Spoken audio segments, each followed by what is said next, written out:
तो इस वीडियो में डिमांड चैप्टर के कुछ जो कॉन्सेप्ट है वो बच्चे वो कवर करेंगे, जैसे कि elasticity of demand, types of elasticity of demand या degrees of elasticity of demand and factors affecting elasticity of demand. इस वीडियो में अपन कवर करने वाले हैं। डिस्क्रिप्शन बॉक्स में प्लेलिस्ट लिंक आपको प्रोवाइडेड है, वहां जाके आप पूरा का पूरा कोर्स इकोनॉमिक्स एंड मैनेजमेंट का देख सकते हैं। एक एक वीडियोस अपलोडेड है। बहुत सारे स्टूडेंट पूछते हैं कि सर मिल नहीं रहा है, तो डिस्क्रिप्शन बॉक्स में जाके आप डायरेक्ट प्लेलिस्ट लिंक को क्लिक कर दीजिए, वहाँ पे आपको मिल जाएगा। अदरवाइज़ हमारे चैनल पे जाइएगा, वहाँ पे भी वीडियोज़ या प्लेलिस्ट सेक्शन में आपको सारे के सारे वीडियोज़ मिल जाएँगे इकोनॉमिक्स एंड मैनेजमेंट के रिगार्डिंग। तो टॉपिक स्टार्ट करते हैं अपन। इनमें से कुछ-कुछ टॉपिक दूसरे मॉड्यूल से पढ़ाए हुए हैं, क्योंकि ईज़ी वर्डिंग उसमें दी हुई थी, तो उसमें घबराने वाली कोई बात नहीं है। आपके मॉड्यूल के सारे कॉन्सेप्ट उसमें कवर हो जाएँगे। बस आप सिंपली जो है वीडियो को फॉलो कीजिए। Elasticity of demand. अभी इलास्टिसिटी ऑफ डिमांड क्या होता है? तो देखो, इलास्टिसिटी का मतलब होता है रिस्पॉन्स करना। किसी भी चीज़ का रिस्पॉन्स देने को इलास्टिसिटी कहते हैं। तो इलास्टिसिटी ऑफ डिमांड का मतलब क्या होगा? डिमांड का रिस्पॉन्स करना। डिमांड रिस्पॉन्स कर रहा है, यानी कि डिमांड चेंज हो रहा है, या तो वो बढ़ रहा है या तो वो डिक्रीज हो रहा है। तो डिमांड कुछ ना कुछ रिस्पॉन्स दे रहा है। अब डिमांड रिस्पॉन्स क्यों देता है? तो डिमांड रिस्पॉन्स तभी दे रहा होगा जब कोई ना कोई फैक्टर उसका बदल रहा होगा। तो यही डेफिनेशन है इलास्टिसिटी ऑफ डिमांड की। तो elasticity of demand is defined as the responsiveness of the quantity demanded of a good to change in any one of the variables on which demand depends. हमने बहुत सारे factors पढ़े demand के। अगर कोई भी फैक्टर चेंज होगा तो डिमांड जो है वो चेंज होगा ही होगा। तो डिमांड रिस्पॉन्स तभी देता है जब कोई ना कोई उसका फैक्टर चेंज हो रहा है। मान लो प्राइस ऑफ कॉमोडिटी चेंज हो रहा है, तो प्राइस के बदलने से जो डिमांड रिस्पॉन्स देगा उसी को अपन बोलते हैं प्राइस इलास्टिसिटी ऑफ डिमांड। मान लो इनकम चेंज हो रही है जिसके कारण डिमांड बदल रहा है, तो इनकम के चेंज होने से डिमांड रिस्पॉन्स दे रहा है, तो उसको बोलेंगे इनकम इलास्टिसिटी ऑफ डिमांड। मान लो सब्सटीट्यूट गुड्स के प्राइस के चेंज होने से, यानी रिलेटेड गुड्स के प्राइस के चेंज होने से डिमांड चेंज हो रहा है, डिमांड रिस्पॉन्स दे रहा है, तो उसे अपन बोलेंगे क्रॉस इलास्टिसिटी ऑफ डिमांड। यानी इलास्टिसिटी ऑफ डिमांड के जस्ट पहले आप जो शब्द बोलेंगे, प्राइस बोलोगे तो price elasticity of demand, income बोलोगे तो income elasticity of demand. Price के चेंज होने से डिमांड चेंज होगा तो price elasticity of demand. Income के चेंज होने से डिमांड रिस्पॉन्स दे रहा है तो वो इनकम इलास्टिसिटी ऑफ डिमांड। तो इस प्रकार से नाम रखा जाता है और इस प्रकार से अपन इकोनॉमिक्स में इसको पढ़ते हैं। अब यदि इसका फॉर्मूला देखा जाए तो अपन ऐसा कह सकते हैं, elasticity of demand is the percentage change in quantity demanded divided by percentage change in any of the variable. That is elasticity of demand equal to percentage change, ये चेंज का साइन मैंने बनाया है शॉर्ट के लिए, in quantity demanded divided by percentage change in any of the variable। अब अगर मेरे को प्राइस इलास्टिसिटी ऑफ डिमांड निकालना है तो फॉर्मूला मेरा क्या बन जाएगा? मेरा फॉर्मूला बन जाएगा percentage change in quantity demanded divided by percentage change in price. तो आपको समझ में आया कि कैसे आपको फॉर्मूला को पुट करना है। यही इनकम इलास्टिसिटी ऑफ डिमांड निकालना है तो percentage change in quantity demanded divided by percentage change in income. तो 10 इस प्रकार से अपन cross elasticity, income elasticity, advertisement elasticity, किसी भी टाइप की इलास्टिसिटी को निकाल सकते हैं। एक एक करके देखेंगे अपन, हमारा टॉपिक आते जाएगा।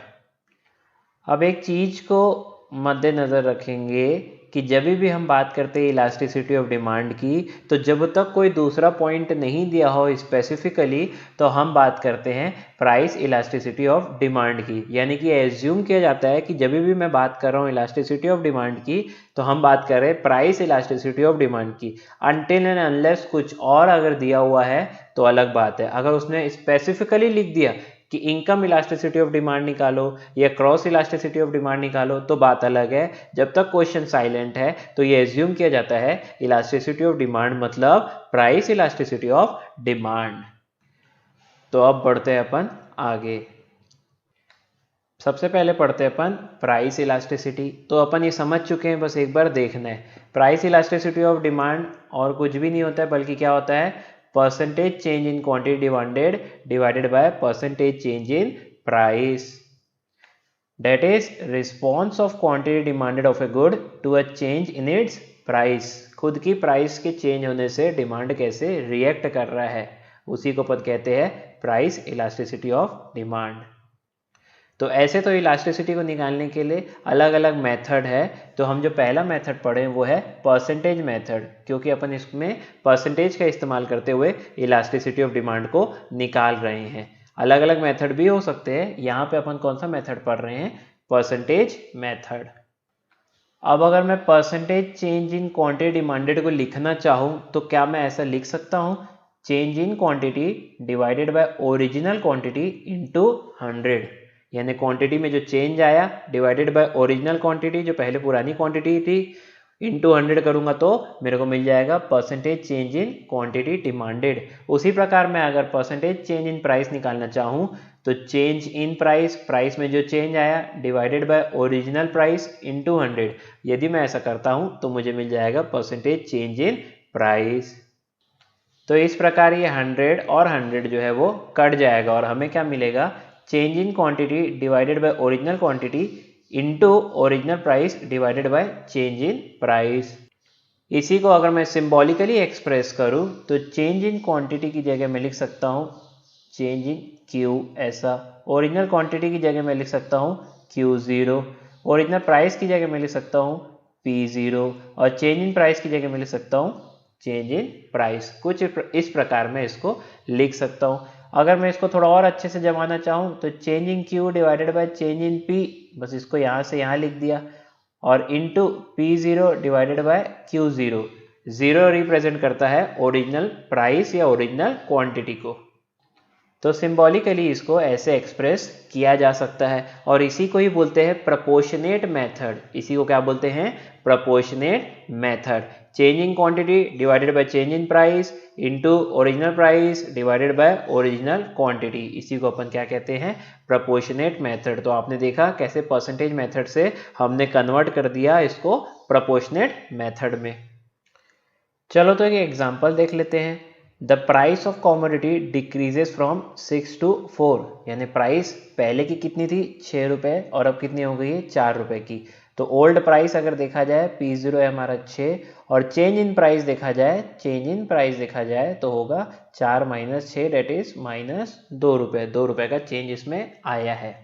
And quantity demanded of a good increases from 10 to 15 units, यानी कि क्वांटिटी डिमांडेड जो है वो बढ़ गया है, पहले 10 यूनिट था अब 15 यूनिट हो गया है, यानी चेंज इन क्यू कितना होगा 15 माइनस 10 डेट इज 5 और Q0 क्या है, ओल्ड क्वांटिटी क्या थी 10। तो अपने को ये सारे फिगर अपने को पता है। निकालना क्या है, अपने को निकालना है price elasticity of demand.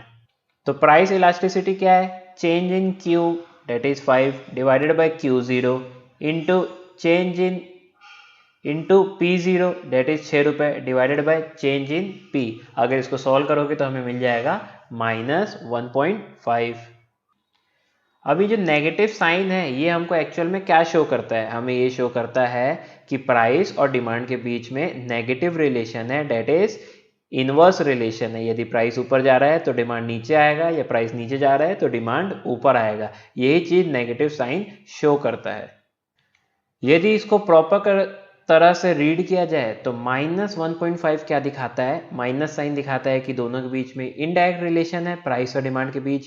Value जो है वो इलास्टिसिटी वो क्या होगी 1.5 होगी, क्या होगी 1.5, ऐसे रीड करना है इसको। नेगेटिव साइन मतलब इनवर्स रिलेशन है और 1.5 क्या है, वैल्यू है। इसका मतलब क्या है, 1.5 को मैं ऐसे लिख सकता हूँ 1.5 डिवाइडेड बाय 1। इसका मतलब ये है कि अगर 1 रुपये प्राइस में चेंज आएगा तो क्वांटिटी 1.5 रुपये से चेंज हो जाएगी।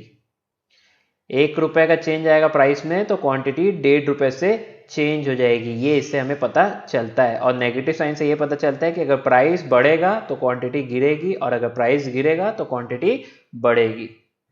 तो इस प्रकार से आपने इलास्टिसिटी ऑफ डिमांड को रीड करना सीखा। यदि मैं आपसे पूछता हूं कि +1.5 अगर दिया हो इलास्टिसिटी ऑफ डिमांड तो उसका क्या मतलब है, तो उसका मतलब भी यही है 1.5 डिवाइडेड बाय 1, यानी कि प्राइस में अगर 1 रुपये का चेंज आएगा तो क्वांटिटी में 1.5 का चेंज आएगा ही आएगा। तो ये पॉजिटिव साइन क्या शो करेगा, ये शो करेगा कि प्राइस अगर बढ़ेगा तो क्वांटिटी भी बढ़ेगी, प्राइस गिरेगा तो क्वांटिटी भी गिरेगी, क्योंकि दोनों के बीच में कैसा रिलेशन है, डायरेक्ट रिलेशन है।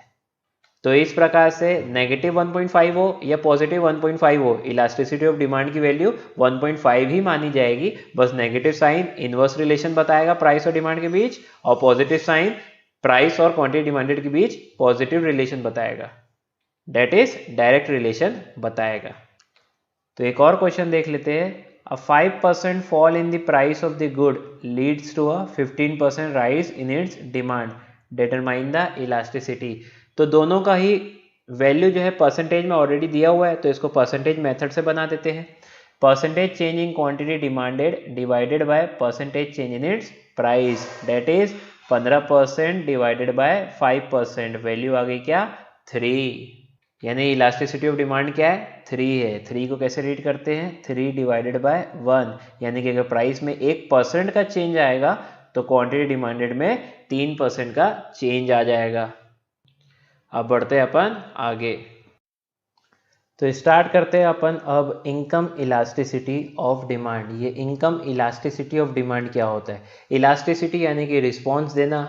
कौन रिस्पॉन्स दे रहा है? डिमांड रिस्पॉन्स दे रहा है। क्यों रिस्पॉन्स दे रहा है? क्योंकि इनकम चेंज हुई होगी। डेट इज डिमांड चेंज हो रहा है क्योंकि इनकम चेंज हुई होगी। दस इनकम इलास्टिसिटी ऑफ डिमांड क्या है? Degree of responsiveness of quantity demanded to change in the income of the consumer. जैसे कि अपन ने प्राइस इलास्टिसिटी पढ़ी थी, same to same formula income elasticity का भी है, सिर्फ प्राइस की जगह अपन यहाँ क्या लिख देंगे इनकम। तो percentage change in demand divided by percentage change in income. इस प्रकार परसेंटेज मेथड से अपन निकाल सकते हैं income elasticity of demand. Numerator में हमेशा क्या आएगा? डिमांड ही आता है, और डिनोमिनेटर में क्या आएगा? जो वेरिएबल चेंज हो रहा है, जो फैक्टर चेंज हो रहा है। प्राइस इलास्टिसिटी ऑफ डिमांड में प्राइस चेंज हो रहा था, इसलिए डिनोमिनेटर में प्राइस आया था। इनकम इलास्टिसिटी ऑफ डिमांड में इनकम चेंज हो रहा है, दैट्स वाई डिनोमिनेटर में इनकम आएगा। तो परसेंटेज मेथड अपन समझ गए। EI क्यों लिखा हुआ है? क्योंकि इनकम इलास्टिसिटी ऑफ डिमांड है, तो ये इसको रिप्रेजेंट करने का एक तरीका है EI, यानी कि इनकम इलास्टिसिटी ऑफ डिमांड।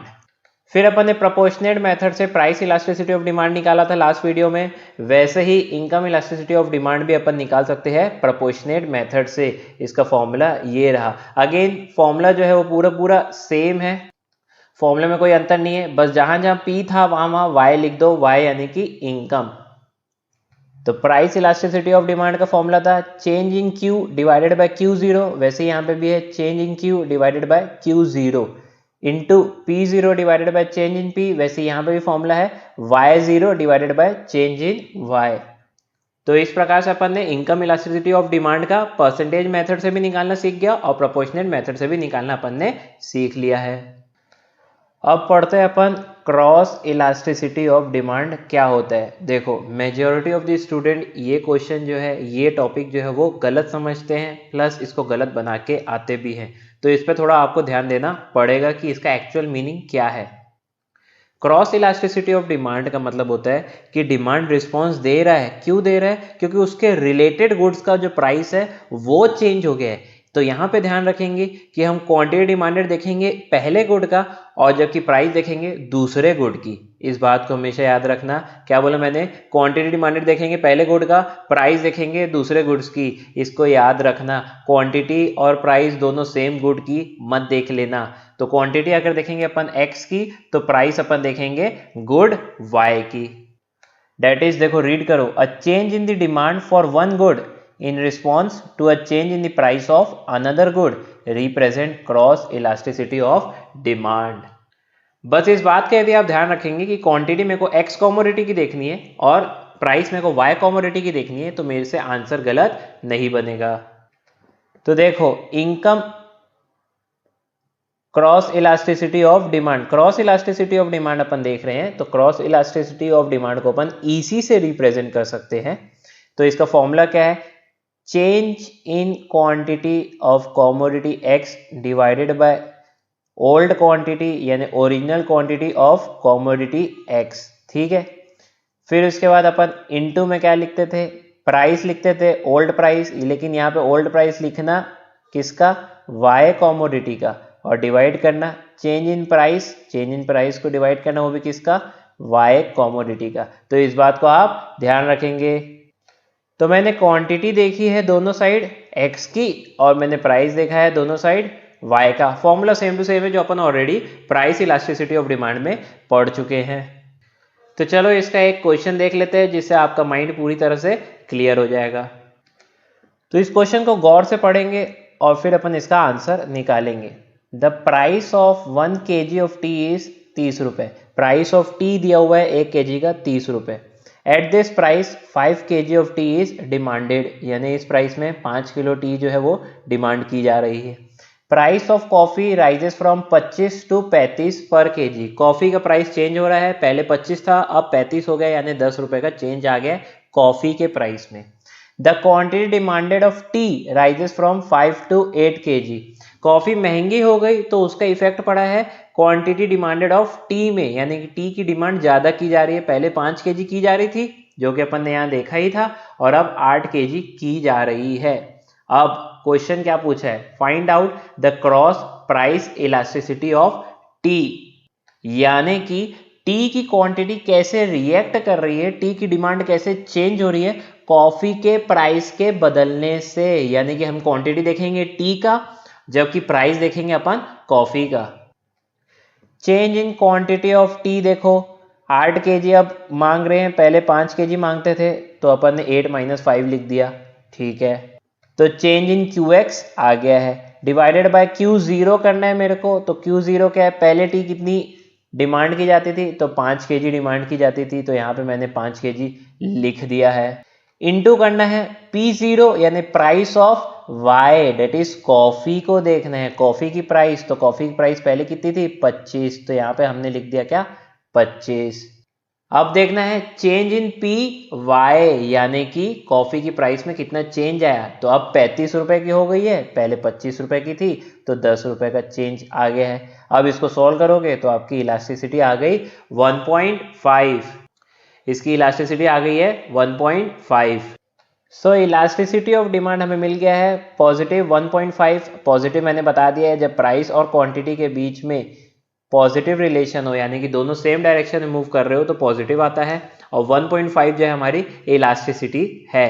तो अपन कह सकते हैं क्योंकि पॉजिटिव रिलेशन है टी और कॉफी के बीच, दैट मीन्स ये सब्स्टिट्यूट गुड्स है। क्योंकि जब अपन सब्स्टिट्यूट गुड्स डिस्कस किए थे तो अपन ने ये बात को ऑलरेडी देख चुकी है कि कैसे प्राइस ऑफ टी इंक्रीज होता है तो कॉफी डिमांड की कॉफी की डिमांड मतलब इंक्रीज हो जाती है, और अगर प्राइस ऑफ टी गिरता है तो कॉफी की डिमांड भी डिक्रीज हो जाती है। तो इन शॉर्ट अपन कह सकते हैं कि सब्स्टिट्यूट गुड्स में हमेशा से ही डायरेक्ट रिलेशन हमको देखने को मिलता है। तो यदि हमें cross price elasticity of T पूछा तो अपन ने 1.5 निकाल दी, और अगर ये पूछ देता कि कमेंट भी कर दो तो अपन बता देते कि ये सब्स्टिट्यूट गुड्स है क्योंकि पॉजिटिव आया है इलास्टिसिटी।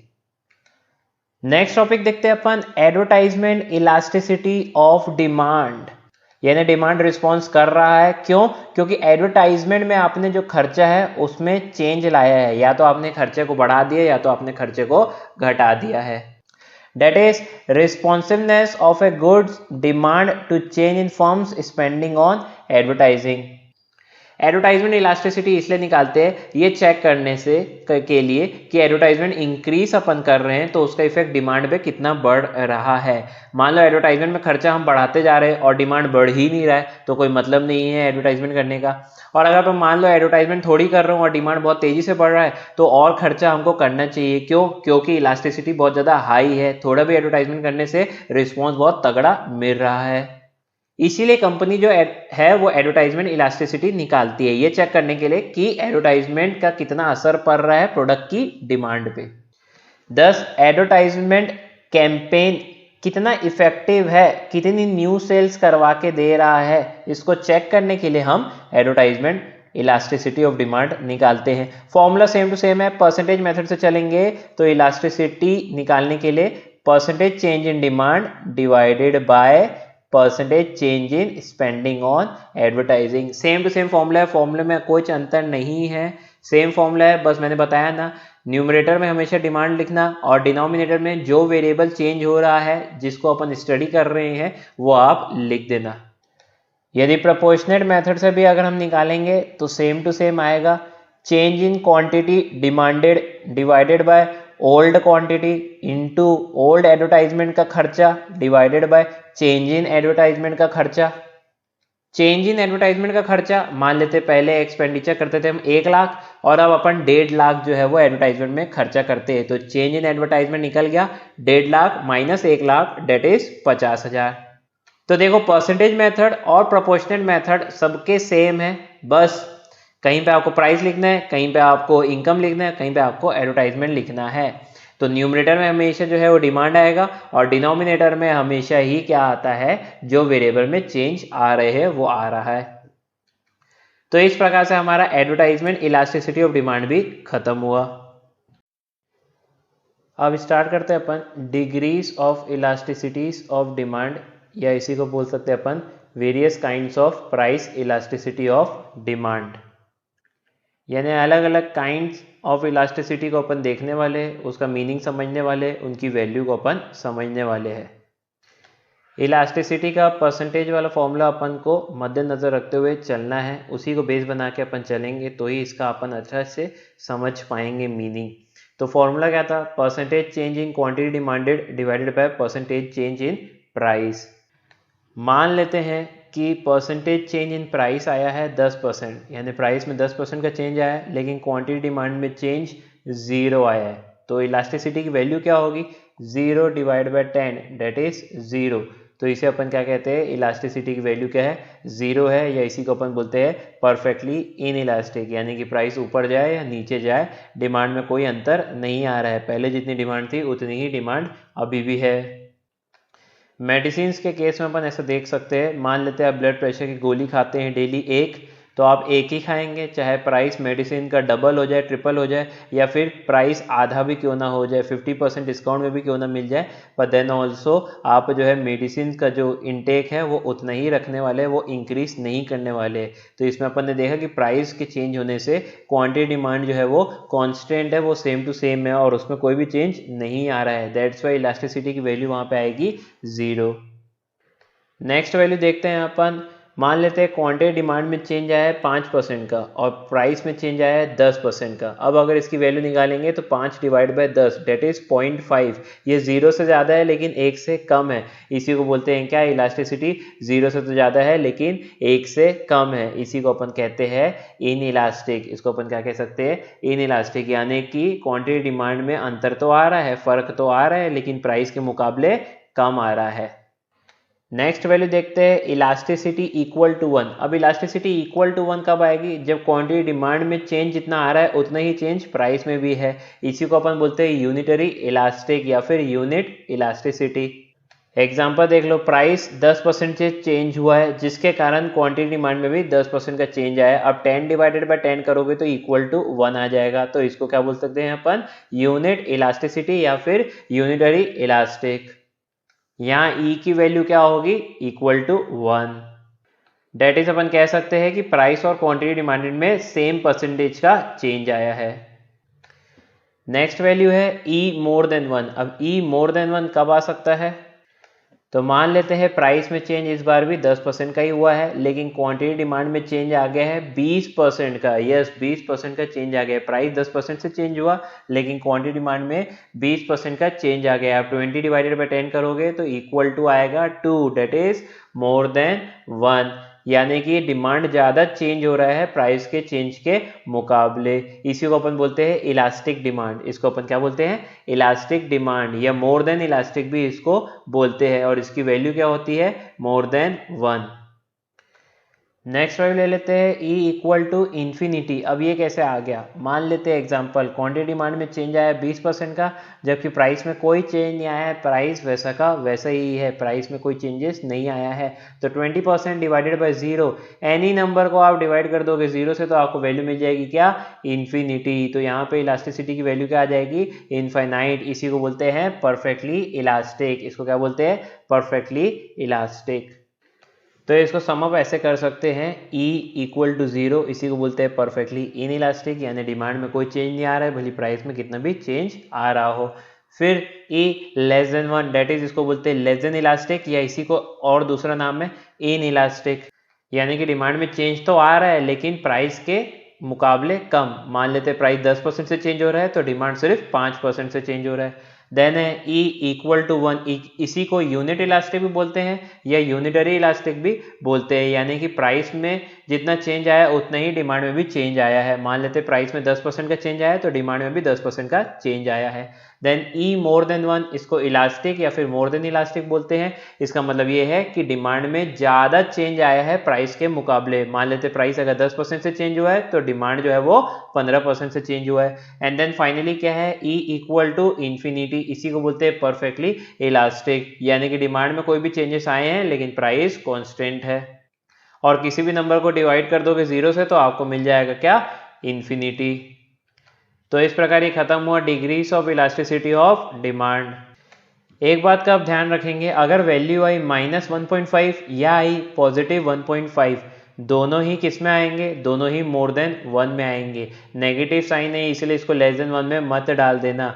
क्यों? क्योंकि नेगेटिव साइन सिर्फ इतना बताता है कि प्राइस और डिमांड में इनवर्स रिलेशन है, डेट इज अगर प्राइस ऊपर जाएगा तो डिमांड नीचे आएगा। और पॉजिटिव साइन सिर्फ ये बताता है कि प्राइस और डिमांड में डायरेक्ट रिलेशन है, डेट इज प्राइस ऊपर जाएगा तो डिमांड भी ऊपर जाएगा। दोनों की इलास्टिसिटी की वैल्यू देखा जाए तो सेम टू सेम है, डेट इज 1.5।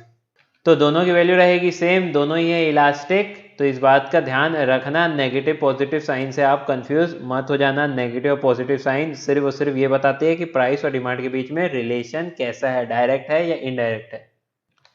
नेक्स्ट टॉपिक देखते हैं, method for measuring price elasticity of demand. तो प्राइस इलास्टिसिटी डिमांड को आखिर कैसे अपन मेजर करें, तो अपन ऑलरेडी परसेंटेज मेथड इसका देख चुके हैं। सेकंड मेथड होता है जियोमेट्रिक मेथड, इसको अपन समझ लेते हैं, इसके अंदर क्या पॉइंट आएंगे, ये कब मेथड इस्तेमाल किया जाता है उसको एक बार अपन देख लेते हैं। जियोमेट्रिक मेथड को पॉइंट मेथड भी बोलते हैं, इसको प्रोफेसर मार्शल ने निकाला था। ये मेथड इस्तेमाल किया जाता है इलास्टिसिटी निकालने के लिए किसी भी पॉइंट में डिमांड कर्व के, यानी कोई एक डिमांड कर्व है उसके किसी भी पॉइंट में यदि आपको इलास्टिसिटी निकालना है तो geometric method that is point method का इस्तेमाल करना पड़ेगा। इस मेथड का इस्तेमाल अपन तब करते हैं जब बहुत ज़्यादा छोटे चेंजेस हुए रहते हैं प्राइस या फिर डिमांड में, तो ही पॉइंट मेथड का जो है इस्तेमाल होता है। एक डिमांड कर्व में अलग अलग पॉइंट में अलग अलग इलास्टिसिटी ऑफ डिमांड होता है, उसको नापने के लिए इन्होंने फॉर्मूला बनाया है, elasticity of demand equal to lower segment divided by upper segment. इसको समझने के लिए ये जो है डायग्राम, इसको आप समझ ले। सो ये है डायग्राम। अगर मेरे को पॉइंट एन में इलास्टिसिटी निकालना है तो मेरे को फॉर्मूला यूज करना पड़ेगा lower segment divided by upper segment. ये रहा लोअर सेगमेंट और ये रहा क्या, upper segment. That is N Q का डिस्टेंस जितना भी है उसको डिवाइड करना पड़ेगा एन पी से, तो हमारा जो है इलास्टिसिटी आ जाएगी। पॉइंट मेथड का अगर अपन इस्तेमाल करते हैं तो एकदम बीचों बीच डिमांड कर्व के जो पॉइंट है वहां पे आपकी हमेशा जो है इलास्टिसिटी इक्वल टू 1 आएगी। आप चाहे तो इसको कर सकते हैं, आप lower segment divided by upper segment करें, डेट इज बी से डी को डिवाइड करें बी से ई से, तो आपको क्या है डिस्टेंस सेम मिलेगा। डेट इज मैं क्या कह रहा हूं, B D divided by B E करो, lower segment divided by upper segment करो, दोनों का डिस्टेंस मान लेते हैं 2 सेंटीमीटर ही है, तो आपको क्या मिलेगा equal to 1, that is elasticity equal to 1 मिलेगी। जैसे जैसे नीचे आते जाएंगे इलास्टिसिटी जो है वो कम होते जाएगी, ई लेस देन 1 आएगा, फिर ई इक्वल टू 0 आ जाएगा। ये आप खुद भी ट्राई कर सकते हैं, सिर्फ सिंपल फॉर्मूला इस्तेमाल कर लेना, lower segment divided by upper segment. और जैसे जैसे आप ऊपर जाते रहते हैं वैसे वैसे जो है इलास्टिसिटी बढ़ते जाएगी, that is E more than 1 या फिर E इक्वल टू इन्फिनिटी। तो आपको ये डिमांड कर्व में अलग अलग पॉइंट में क्या इलास्टिसिटी होगी ये पता चल चुका है। जो ये क्वेश्चन है कि मिड पॉइंट में क्या रहेगी डिमांड कर्व के, तो वो हमेशा क्या रहेगी इक्वल टू 1। ये एमसीक्यू में क्वेश्चन अलग से पूछा गया है। सो इसको एक बार रिवाइज कर लेते हैं। पॉइंट मेथड इसलिए इस्तेमाल किया जाता है जब प्राइस और डिमांड में बहुत ही ज्यादा छोटे चेंज आए हो। एक ही डिमांड कर्व में अलग अलग पॉइंट में अलग अलग इलास्टिसिटी हो सकती है। मिड पॉइंट में जो है हमेशा इलास्टिसिटी इक्वल टू 1 रहेगी, जैसे जैसे नीचे आते जाओगे वैसे वैसे इलास्टिसिटी कम होते जाएगी, और जो पॉइंट एक्स एक्सिस को छू रहा है वहां पे इलास्टिसिटी आपकी इक्वल टू 0 हो जाएगी। और जैसे जैसे आप ऊपर जाते रहेंगे, डेट इज मिड पॉइंट से आप जाएंगे ऊपर, तो इलास्टिसिटी जो है वो बढ़ते जाएगी, ई मोर देन 1, और जो पॉइंट वाई एक्सिस को छुएगा वहां पे इलास्टिसिटी इक्वल टू इन्फिनिटी होगी। फॉर्मूला सिंपल सा याद रखना, lower segment divided by upper segment. तो इसी के साथ पॉइंट मेथड भी जो है हमारा खत्म होता है। नेक्स्ट टॉपिक अपन पढ़ते हैं factors affecting price elasticity of demand. यानी कि ऐसे कौन से फैक्टर है, कौन से डिटर्मिनेंट्स है जो प्राइस इलास्टिसिटी ऑफ डिमांड को अफेक्ट करेंगे। इलास्टिसिटी ऑफ डिमांड जो रहती है वो अलग अलग रहती है अलग अलग गुड्स के लिए। तो इन्हीं सारी बातों को अपन अब पढ़ेंगे। कॉमोडिटी का नेचर अलग अलग होता है। 3 टाइप का नेचर हो सकता है। या तो कॉमोडिटी आपके लिए बहुत ज़्यादा ज़रूरी है, जैसे कि आप डेली ब्लड प्रेशर की गोली खाते हो तो आपके लिए ज़रूरी है, अदरवाइज आपका ब्लड प्रेशर जो है फ्लक्चुएट कर जाएगा। कंफर्ट नेचर ऑफ कॉमोडिटी हो सकता है कि बहुत ज़्यादा कंफर्ट है या फिर लग्जरी है। तो इसके लिए अपन तीनों गुड्स को समझेंगे और तीनों में इलास्टिसिटी क्या होगी इस बात को भी अपन समझते हैं। जब गुड्स बहुत ज़्यादा नेसेसरी रहते हैं कि यार ये तो हमको चाहिए ही चाहिए, लिविंग के लिए, ह्यूमन बीइंग के लिए कोई गुड्स अगर नेसेसरी है, जैसे कि फूड ग्रेन हो गया, खाने पीने के पदार्थ हो गए, वेजिटेबल्स हो गया, मेडिसिन हो गई, इनकी डिमांड जो है जनरली इन इलास्टिक रहती है। इन इलास्टिक रहती है यानी कि इनके प्राइस अगर ऊपर या नीचे जाते हैं तो हमारी डिमांड जो है बहुत ज़्यादा फ्लक्चुएट नहीं करती है, क्योंकि ये बहुत ज़्यादा नेसेसरी है ह्यूमन सर्वाइवर के लिए।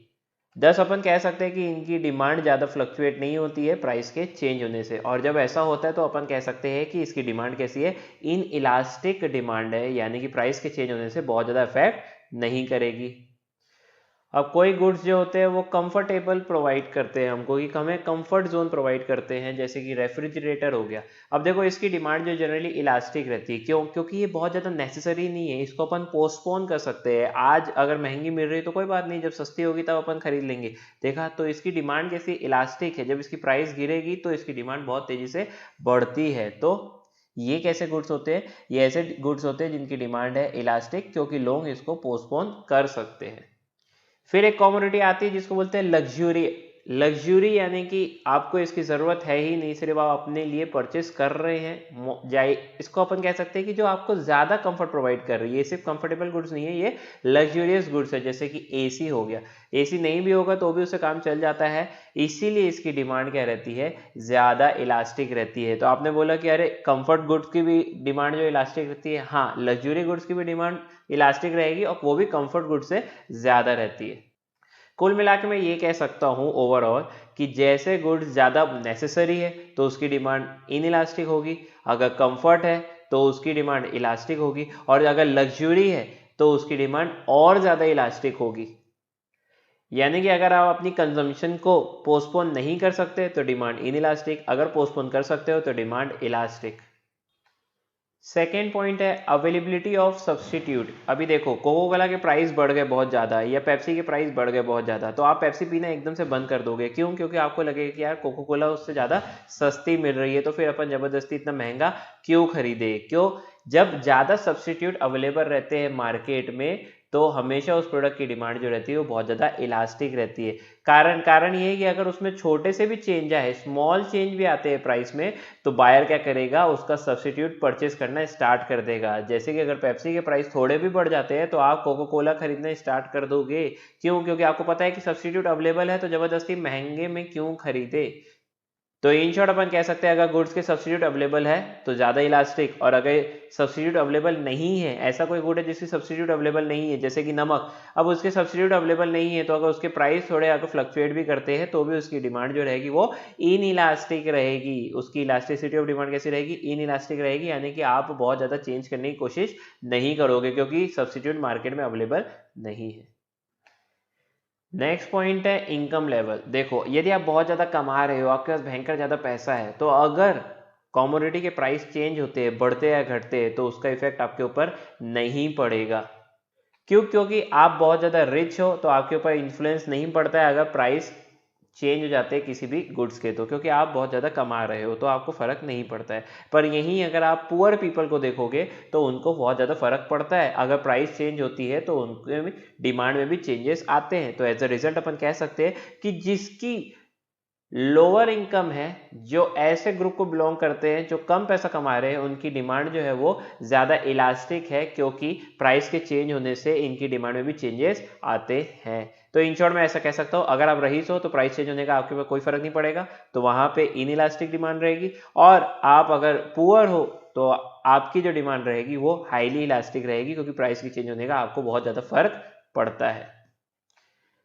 नेक्स्ट पॉइंट है लेवल ऑफ प्राइस। देखो, कोई भी कमोडिटी है जिसकी प्राइस बहुत ज़्यादा कम है, जैसे माचिस हो गया। अभी मैच बॉक्स जो होता है उसकी जो प्राइस है वो पहले ही बहुत ज़्यादा कम है, 2 रुपए का है, 3 रुपए का है। अब अगर इसकी प्राइस में फ्लक्चुएशन भी आ जाते हैं, मान लेते हैं माचिस 2 रुपए का था, अब 3 रुपए का हो गया, तो ऐसा देखा जाए तो 50% इंक्रीमेंट हो गया है प्राइस में। बट देन ऑल्सो इसकी डिमांड में कोई खास फर्क नहीं पड़ेगा, डेट इज इन इलास्टिक रहेगा, क्योंकि प्राइस इतना ज़्यादा है ही नहीं कि लोगों को अफेक्ट करे। पर वहीं ऐसे गुड्स जो बहुत ज़्यादा कॉस्टली है, जैसे लैपटॉप हो गया, एसी हो गया, ये जो रहते हैं बहुत ज़्यादा प्राइस सेंसिटिव रहते हैं। क्यों? क्योंकि इनके प्राइस बहुत ज़्यादा हाई है, तो अगर इनके प्राइस बहुत कम होते हैं तो इनकी डिमांड जो है बहुत तेज़ी से बढ़ती है, और इनके प्राइस अगर हाई होते हैं तो इनकी डिमांड भी बहुत तेज़ी से गिर जाती है। तो इन शॉर्ट मैं ऐसा कह सकता हूँ कि महंगे गुड्स की डिमांड जो रहेगी वो ज़्यादा इलास्टिक रहेगी, और जो सस्ते गुड्स है, बहुत ज़्यादा सस्ते गुड्स है, इनकी डिमांड जो रहेगी वो हमेशा कैसी रहेगी? इन इलास्टिक रहेगी। नेक्स्ट पॉइंट है पोस्टपोनमेंट ऑफ कंजम्पशन। यदि कोई ऐसी कॉमोडिटी है जैसे सॉफ्ट ड्रिंक हो गया, बिस्किट हो गया, जिसकी डिमांड जो है वो अर्जेंट नहीं है, तो ऐसे प्रोडक्ट की जनरली अपन देखते हैं कि हाईली इलास्टिक डिमांड रहती है, क्योंकि इसके कंजम्पशन को आप पोस्टपोन कर सकते हो। हाउएवर देखोगे, ऐसी कॉमोडिटी जो बहुत ज़्यादा अर्जेंट है, जो आपको तुरंत चाहिए ही चाहिए, जैसे मेडिसिन वगैरह हो गया, ये आपको तुरंत चाहिए ही चाहिए, इसलिए इसकी डिमांड कैसी रहती है? जनरली इन इलास्टिक रहती है। क्यों? क्योंकि ये अर्जेंट रिक्वायरमेंट में आपके अंदर आते हैं, ये अर्जेंट डिमांड में आते हैं। तो इन शॉर्ट मैं कह सकता हूँ कि ऐसा कोई भी कॉमोडिटी है जिसकी कंजम्पशन को आप पोस्टपोन कर सकते हो, जैसे कि अपन ने ऊपर ऑलरेडी फर्स्ट पॉइंट में पढ़ा है, तो उसकी जो डिमांड रहेगी वो जनरली इलास्टिक रहेगी। और ऐसे प्रोडक्ट जो कि बहुत ज़्यादा अर्जेंट है, तुरंत रिक्वायर्ड है, तो उसकी प्राइस चाहे बढ़े या घटे आपको बहुत ज़्यादा फर्क नहीं पड़ता है, that is inelastic demand रहेगी। नेक्स्ट पॉइंट है नंबर ऑफ यूज़। ऐसा कोई प्रोडक्ट है जो बहुत ज़्यादा यूज़ में आता है, जैसे कि इलेक्ट्रिसिटी। भाई इलेक्ट्रिसिटी जो है वो मल्टीपल यूज़ में आती है, जैसे कि एसी चलाना है, या हीटर चलाना है, या फैन, ट्यूबलाइट, लाइट, ये सब चलाना है, तो इलेक्ट्रिसिटी जो है मल्टीपल यूज़ में आती है। तो हैंस अपन कह सकते हैं कि इलेक्ट्रिसिटी एक ऐसा कॉमोडिटी है जो बहुत ज़्यादा यूज़ में आता है, डिफरेंट डिफरेंट यूज़ में आता है। अब होता क्या है जनरली जब इनके प्राइस बहुत ज़्यादा हाई हो जाते हैं, इलेक्ट्रिसिटी महंगी हो जाती है, तो इंसान जो है वो बांट लेता है कामों को, डेट इज वो ये देख लेता है कि कौन सी इंपॉर्टेंट चीज़ें और कौन सी कम इंपॉर्टेंट चीज़ें। मान लेते हैं ट्यूबलाइट और फैन चलाना जो है बहुत ज़्यादा इंपॉर्टेंट चीज़ है, तो अपन सिर्फ वही करेंगे क्योंकि इलेक्ट्रिसिटी महंगी है। और जो कम इंपॉर्टेंट चीज़ें जैसे एसी चलाना, हीटर चलाना, ये सब इतने ज़्यादा इंपॉर्टेंट नहीं है, इसको अपन टाल भी सकते हैं, इसको अपन नहीं भी करें तो भी चलेगा, तो अपन उसको कम इंपॉर्टेंट वाली लिस्ट में कैटेगराइज कर लेते हैं और उसको कम इस्तेमाल करते हैं, यानी कि एसी के लिए इलेक्ट्रिसिटी का कम इस्तेमाल करते हैं। इन शॉर्ट मैं ऐसा कह सकता हूं कि जो ऐसे प्रोडक्ट होते हैं जिसकी बहुत ज़्यादा यूज होती है, उनकी डिमांड जनरली क्या रहती है? इलास्टिक रहती है। यानी अगर इलेक्ट्रिसिटी के प्राइस बढ़ जाते हैं तो आप सिर्फ इंपॉर्टेंट चीज़ें करते हैं, अर्जेंट यूज से उससे लेते हैं, कम इंपॉर्टेंट चीज़ें जो रहती है जैसे एसी चलाना, हीटर चलाना, वो आप नहीं करते क्योंकि आपको बहुत ज़्यादा महंगा लग रहा है। और इसी का विपरीत होता है, मान लेते हैं इलेक्ट्रिसिटी के प्राइस बहुत ज़्यादा गिर गए हैं, तो आप अब अति मचाना लग जाते हैं, आप एसी भी चलाएंगे, हीटर भी चलाएंगे, ट्यूबलाइट, फैन, टेलीविजन जबरदस्ती चल रहा है रूम में तो भी चलाएंगे। क्यों? क्योंकि आपको पता है कि अब जो है इसके प्राइसेस बहुत ज़्यादा गिर चुके हैं। हैंस अपन कह सकते हैं ऐसे प्रोडक्ट जिसके यूज़ बहुत ज़्यादा है, उसकी डिमांड इलास्टिक इन नेचर होती है, डेट इज प्राइस के चेंज होने से बहुत ज़्यादा फ्लक्चुएट कर जाती है। नेक्स्ट पॉइंट है शेयर इन टोटल एक्सपेंडिचर। अब देखो, किसी भी प्रोडक्ट में यदि आप बहुत ज़्यादा अपना खर्चा करते हो, बहुत ज़्यादा अपनी इनकम को इन्वेस्ट करते हो, तो जनरली ऐसे प्रोडक्ट की जो डिमांड है वो ज़्यादा इलास्टिक रहती है। और कोई भी प्रोडक्ट जो बहुत ज़्यादा सस्ता हो, टोटल एक्सपेंडिचर बहुत ज़्यादा नहीं लग रहा हो, जैसे माचिस हो गया। आपकी इनकम बहुत ज़्यादा इसमें नहीं लग रही है, तो अगर ऐसे बहुत ज़्यादा सस्ते गुड्स की प्राइस चेंज होती है तो आपकी डिमांड में कुछ खास इफेक्ट नहीं पड़ता है, तो हेंस ये इनइलास्टिक इन नेचर हो जाती है। इनकम ऑफ द कंज्यूमर वाले पॉइंट से आप इसको कोरिलेट कर सकते हैं, यानी इन शॉर्ट अगर कंज्यूमर का पैसा बहुत ज़्यादा लग रहा है किसी भी कमोडिटी में तो जनरली उसकी जो इलास्टिसिटी है वो ज़्यादा रहेगी, वैसे गुड्स की डिमांड जो वो ज़्यादा इलास्टिक रहेगी। और ऐसे गुड्स जैसे कि नीडल हो गया, सोप हो गया, माचिस हो गया, जिसमें आपका एक्सपेंडिचर बहुत कम लग रहा है तो उस प्रोडक्ट की डिमांड जो वो इनइलास्टिक रहेगी, डेट इज प्राइस के चेंज होने से बहुत ज़्यादा इफेक्ट नहीं पड़ेगा। अगर ऐसे गुड्स महंगे भी हो जाते हैं, जैसे मैंने बताया माचिस 2 रुपए का से बढ़ के 4 रुपए भी हो जाता है, 100% इसकी प्राइस इंक्रीमेंट हो गई, उसके बाद भी आपकी डिमांड में कुछ खास इफेक्ट नहीं पड़ेगा।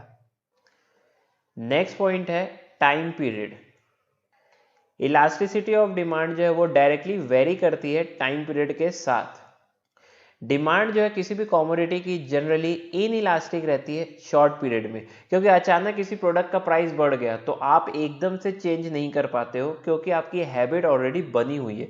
तो शॉर्ट पीरियड में अगर देखा जाए तो आपकी डिमांड जो रहेगी वो इनइलास्टिक रहेगी, यानी कि अगर प्राइस बढ़ भी जाते हैं तो आपकी डिमांड में बहुत ज़्यादा फर्क नहीं पड़ेगा।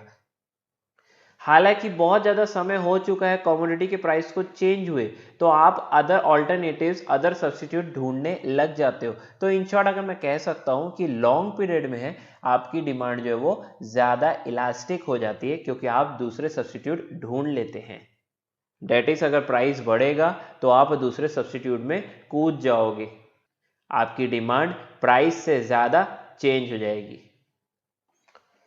नेक्स्ट इंपॉर्टेंट पॉइंट है हैबिट्स। अभी कोई कमोडिटी की आपको कंजम्पशन करने की हैबिट ही हो रखी है, आप उसके हैबिचुअल ही बन चुके हो, तो जनरली उसकी डिमांड जो रहेगी वो इनइलास्टिक रहेगी, डेट इज लेस इलास्टिक रहेगी। डेट इज अगर उसके प्राइस बढ़ भी जाते हैं तो भी आपकी डिमांड फ्लक्चुएट नहीं करेगी। वो इसलिए होता है क्योंकि आप इतने ज़्यादा हैबिचुअल हो गए हो कि वो आपके लिए नेसेसिटी हो चुकी है। अगर आप उसको कंज्यूम नहीं करोगे तो आपको अच्छा नहीं लगेगा, जैसे कि होता है अल्कोहल, टोबैको, सिगरेट।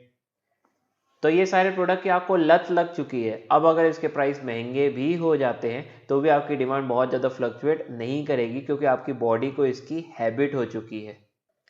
तो इन शॉर्ट अपन कह सकते हैं किसी भी प्रोडक्ट की अगर आपको हैबिट हो चुकी है तो आपके लिए वो नेसेसरी बन चुका है, और अगर उसका कंजम्पशन आप नहीं करोगे तो आप ठीक से नहीं रह पाओगे। दैट्स वाई अगर ऐसे प्रोडक्ट की प्राइस बढ़ती भी है तो भी आपकी डिमांड बहुत ज़्यादा फ्लक्चुएट नहीं करेगी, दैट इज डिमांड जो है वो इनइलास्टिक रहेगी। तो इसी के साथ ये जो बड़ा टॉपिक है हुआ हमारा ख़त्म।